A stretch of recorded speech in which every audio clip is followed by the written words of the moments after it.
the carbine receivers, you'll actually see an M4 above the gas tube on the upper receiver itself of a mil-spec rifle that indicates that it has M4 feed ramps. Well, oddly enough, you didn't have to have both of these. You didn't have to have both the buffer as well as the extended feed ramps. However, Colt kept both. Some would say that it was overkill. Others would say that it was just a way that Colt could show there's some additional work that they had done that was outside of the 1968 licensing agreement. You will notice that there are several manufacturers that may not use the extended feed ramps because it's not an issue with as long as you have the H buffer, and vice versa. If you were to have the H buffer, you wouldn't have to have the feed ramps. So you can see the rifles come both ways, but for as far as the actual military rifles are concerned, all M4 carbines will have extended feed ramps. It will be marked right in the front M4 to identify that upper receiver as an M4. And as they leave, all M4s with a standard contour barrel will utilize the H buffer. Next thing we're going to talk about is the actual 1913 rail. This is something that many people like to argue about, but very few people can actually document proof of where it came from.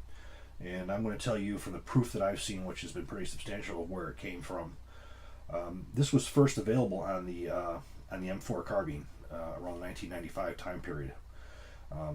The quintessential M4, or the U.S. government M4s, every single one of them were delivered with the flat top receiver. So we're going to delve into a little bit of the 1913 rail history. The first rifle to ever use a rail that was actually integral to the receiver was actually done by Colt in the 60s by, I believe that was Hank Tatro. There was a model of the M16 that utilized it was not a rail of such, but it was there were notches in the integral to the receiver where you're able to mount a scope. So for as far as who actually invented the upper receiver that would accept a scope that was integral, that would probably be Hank Tatro from Colt. Next thing is the actual rails itself. Who developed the actual rails? Oh, that'd be Weaver from the Weaver rails. Now the problem with the Weaver rail was no two were the same. There was no standardization, and that became a problem every time you would get a new optic or to put on it. I mean, you never knew what was going to happen as far as attachment because again they were always different. Now comes standardization. This is where Richard Swan or Dick Swan comes in from Arms Inc.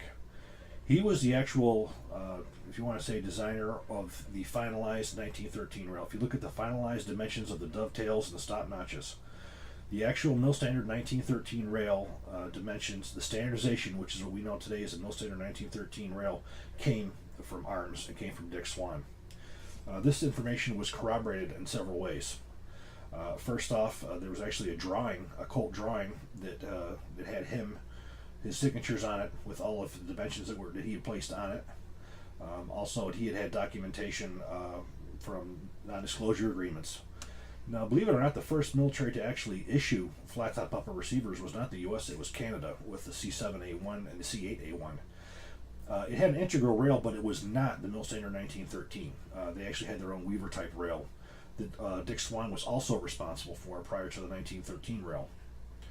But since the adoption of the mill standard 1913 rail, every rail that's gone on U.S. government equipment has adhered to those standards and those rail dimensions. And by having that made properly and the dovetails on the attachments made properly, you have a very solid fit between the mount and the actual rail itself. I also want to address something else. You will never hear me say Picatinny rail, because for as far as I am concerned and based on my research, it's totally false. Picatinny was actually they were responsible for coordinating it, but they had nothing to do with the development of it. So the actual name is the mill standard 1913 rail. And that's what you'll hear me refer it to. I think that it's wrong to refer to it as a Picatinny rail because, again, they were not the originators. Basically, what Picatinny did was they came up with the actual requirement for the rail interface, but they were not the designers. Now, as the rifles were developed and issued to the military, they came in a couple different ways. First off, they had a detachable carrying handle. Now, the detachable carrying handle had the same M16A2 fully adjustable rear sight windage elevation. The difference was the actual range. Due to the actual width of the length and depth and everything of the removable carrying handle, you did not have the length to boost it up to 800 meters like you had with the M16A2. You had a much shorter what I call a much shorter stem on there with a much finer adjustments that would actually fit into the carrying handle, which gave you a maximum range of 600 meters instead of 800. And as optics became more and more available, the carrying handles were basically discarded. Sometimes they would put them on the bottom of the 1913 rails, other times they just throw them out completely. And they would go with backup sights. Initial backup sights, you saw a lot of them designed by Arms in Knight's Armament. This particular one was designed by the Air Force. This is the Matek backup sight. This was the quintessential backup sight issued to on the M16 A4, M4, M4A1. And you can tell it's Air Force too, because it looks like a bomber sight the way that it has the adjustments going up and down. And you also just engaged and disengaged. This had always had a problem with these things breaking, and there was no way to hold it down. So, the Matek sight has had its fair share of issues for as far as durability and reliability is concerned. But you'll see many rifles also that don't even have rear backup sights on them and all. They just have the optics on them. Next thing we're going to look at is the trigger mechanism itself. Now, the M16A2 has the 3-round burst mechanism. Now, the 3-round burst mechanism was inflicted on the U.S. military by the Marine Corps in an attempt to have a mechanical gadget that would replace proper marksmanship training. It has been an issue with everybody who's ever used it. It was directly contradictory to the whole point of having the AR-15 in Vietnam. The whole point of having the M16 in Vietnam was to have controllable fully automatic fire, which increased the firepower exponentially on the individual level. By going with a 3-shot burst mechanism, not only did you decrease that, you decrease the amount of firepower that an individual could put out, it also created some mechanical issues as well, and the fact that the burst mechanism did not reset. So we're going to go over, first of all, the way that the burst mechanism works. Okay, shown here is, this is actually a cutaway version that shows the actual burst mechanism and how it actually functions and how it cycles through its 3-round burst cycle. Before we start with it, we want to make sure that we're set at the start. So we're going to go forward 4 times. Okay, now we're started off with round 1. If you notice, Nessie is engaged right at the edge of the large stopnotch. First shot, we pull the trigger, fires. Now you'll watch the actual cam itself rotate. We're to the second stopnotch for round 2. It's caught by the automatic sear. Bolt comes forward, trips the hammer again.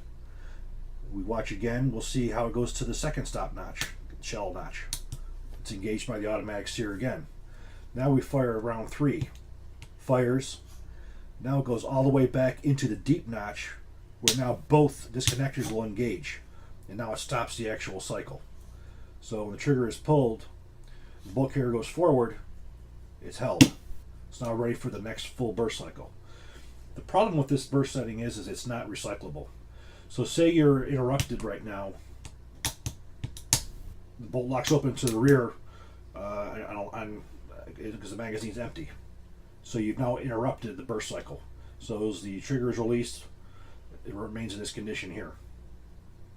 You insert your next magazine, you're on burst.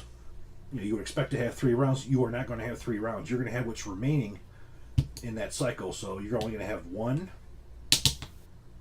round. So it does not recycle like the HK MP5. So again, I think this was a horrible design. It's something that I think was a mistake for the military to go with, but it is what it is.